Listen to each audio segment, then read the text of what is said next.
John chapter 2, the revelation of Jesus' glory, authority, and true faith. John chapter 2 presents a pivotal moment in the gospel narrative, capturing both the first recorded miracle of Jesus and an early confrontation with religious authorities. This chapter demonstrates not only Jesus' divine authority but also begins to unveil his mission and the nature of the kingdom he came to establish. The chapter opens with the account of a wedding in Cana of Galilee, where Jesus, his disciples, and his mother were present. When the wine runs out during the celebration, a potentially humiliating situation for the hosts, Mary approaches Jesus with the problem. Though his initial response, "Woman, what does your concern have to do with me? My hour has not yet come," appears reserved or even dismissive, it is not disrespectful. Rather, it signals that Jesus operates on divine timing, not human urgency. Despite this, Mary expresses her faith in him by instructing the servants to obey whatever he tells them. Her confidence in Jesus is met with action.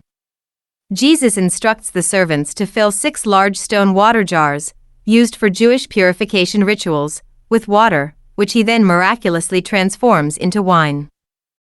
The miracle is significant not just for its power but for its quiet nature. Only the servants and the disciples were fully aware of what had happened. When the master of the feast tastes the wine, he is surprised that the best wine has been saved for last, contrary to custom. This miracle, which John calls the beginning of signs, reveals Jesus' glory and leads his disciples to believe in him. Symbolically, the transformation of water into wine reflects the transformation Jesus brings into human life and worship, abundant, joyful, and new. It also subtly contrasts the old forms of religious purification with the new life he offers. Following this quiet miracle, Jesus travels to Jerusalem for the Passover and dramatically shifts tone. Upon arriving at the temple, he finds it filled with commercial activity, merchants selling animals for sacrifice and money changers profiting within the sacred space.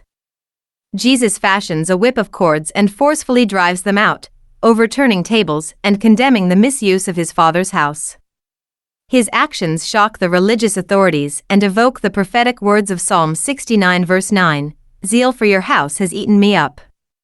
In this act, Jesus asserts his authority over religious worship and signals a coming transformation in how people will relate to God. Challenged by the religious leaders to show a sign of his authority, Jesus responds cryptically, "Destroy this temple, and in 3 days I will raise it up." The leaders misunderstand, thinking he refers to the physical temple, which took 46 years to build. However, John clarifies that Jesus is speaking of his own body. This statement points forward to his death and resurrection, the ultimate sign of his divine authority. It is only after the resurrection that the disciples remember this moment and fully grasp its meaning, further deepening their belief. The chapter closes by noting that many believed in Jesus during the Passover because of the signs he performed. Yet Jesus did not entrust himself to them, for he knew their hearts. This final comment reveals that Jesus is not swayed by surface-level enthusiasm or crowd approval. He discerns true faith from shallow interest. It underscores the deeper theme of John's Gospel, that belief in Jesus must go beyond signs and wonders to trust in his person and mission. John chapter 2, therefore, serves as both an introduction and a turning point. It introduces Jesus' miraculous power, his commitment to truth in worship, and his awareness of human hearts. It also begins to reveal the cost of his mission and the transformation he brings, not only of water into wine or temples into true worship but of hearts into genuine faith. On the 3rd day there was a wedding in Cana of Galilee, and the mother of Jesus was there. Now both Jesus and his disciples were invited to the wedding. And when they ran out of wine, the mother of Jesus said to him, "They have no wine."